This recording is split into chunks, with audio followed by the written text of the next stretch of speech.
So this is the Dexter iPhone game, developed by Icarus Studios and Echo Entertainment. We have Michael C. Hall actually voice-overing all of our cutscenes and all of our conversations in the game, and here's one of our My name is Dexter, intro cutscenes. and it's going to happen soon. Again and again. Has to happen. So this is basically done in our Icarus engine. Upstanding teacher. We have 3 different types of animations going on and level of polygons in our models.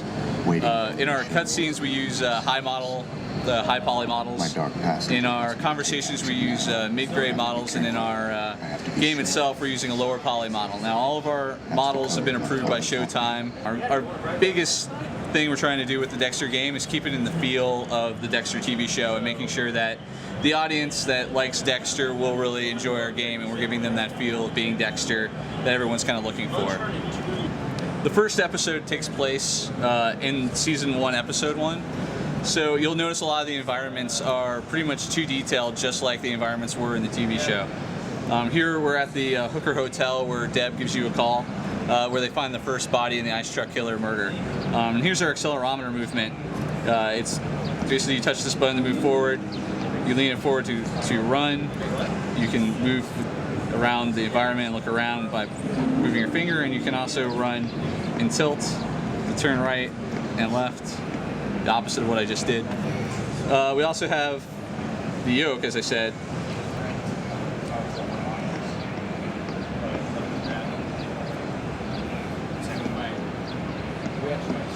And here you'll see the same setup as you saw on the TV show when Dexter first arrives on the scene. We have 4 episodes total. Hopefully by the time the new season starts, we should have all 4. The first episode is between 6 to 10 hours of gameplay. Total overall, we're looking for all 4 episodes to have about 16 to 20 hours of gameplay. So it's kind of meaty for an iPhone game. It's an adventure-style game, so you're collecting evidence to make sure that you're fulfilling the Code of Harry before you kill and set up your dark passenger's righteous kill. But at the same time, we also have lots of mini games, and you have the other aspects of the game too. You're trying to keep a balance between your mask and your dark passenger, which is another big game mechanic. So you're trying to do things that basically don't reveal that who you really are as a serial killer. So you do things like take Rita out on a date to go to the crab shack, and we have a little crab smashing game where, you know, before you find the next murder in the ice truck killer and kind of move along that storyline.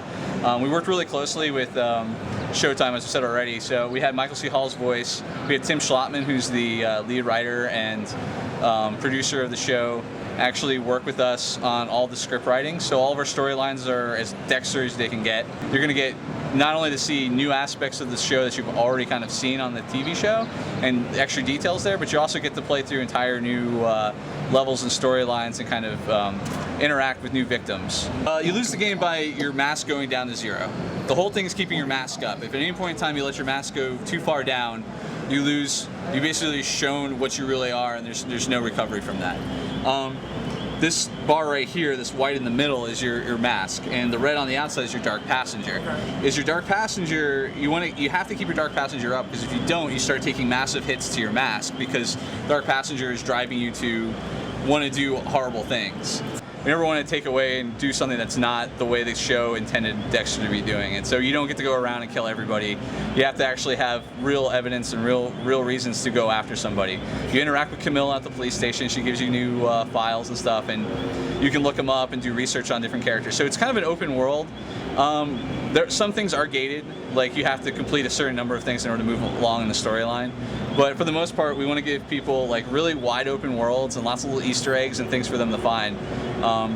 There's always extra evidence. You don't always have to collect every single piece of evidence in order to move forward with the storyline, but you have to maintain a certain percentage of the evidence in order to go forward in it.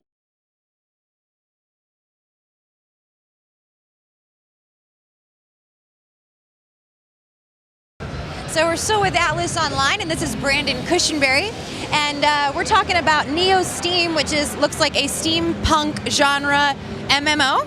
Yes, it's kind of steampunk fantasy based. The two are combined, so it makes for a really unique and interesting combination, I think.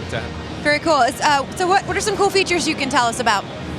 Well, as the game's name implies, it's actually based on this resource called NeoSteam that players can use for a bunch of different stuff. There's a lot of Steam technology in the game. Right now, my character is holding a weapon that you can actually insert different Steam cores into that will give it different abilities. What's the setting? Like what time period, what world? It really is in like a fantasy world with steampunk elements. So it's not any particular time. You do see some of the old kind of Victorian technology, like we've got steam engines and steam trains and all that stuff, steam balloons. But it's really a fantasy game. So you see like the dragons and you see a lot of different kind of fantasy monsters. And the background is basically two nations are at war over NeoSteam, which is kind of the most precious resource in the game. Very interesting. So can you tell us when it's going to be coming out? We're looking, right now it's in open beta. We're looking at commercial launch in just the next few weeks. The open beta's been going really well, so we're pretty ready, we think, to push it on to the next step. Okay, pretty soon. If people want to keep tabs on when it's going to be out, where can they go online? They can go to atlasonline.com. There you can register for our portal, which it has not only NeoSteam, but other content like anime and an Oe Kakiwa. It's got a great community going, so there's a lot of stuff to do on the site. So yeah. Awesome. Well, the graphics look great. It looks like a really fun MMO, and now this is kind of new. This is the steampunk MMO, right? Yeah, it's pretty new. We're seeing kind of other companies kind of trying to do the same thing, but it really is kind of a new territory that we're going into, and that's partly why we chose it, is because it's kind of different, kind of quirky, kind of new, and it fits Atlas, we feel, really well. Yeah, well, it certainly is a growing genre, so it's very exciting to see where this is going to go. Thanks so much for meeting with us today.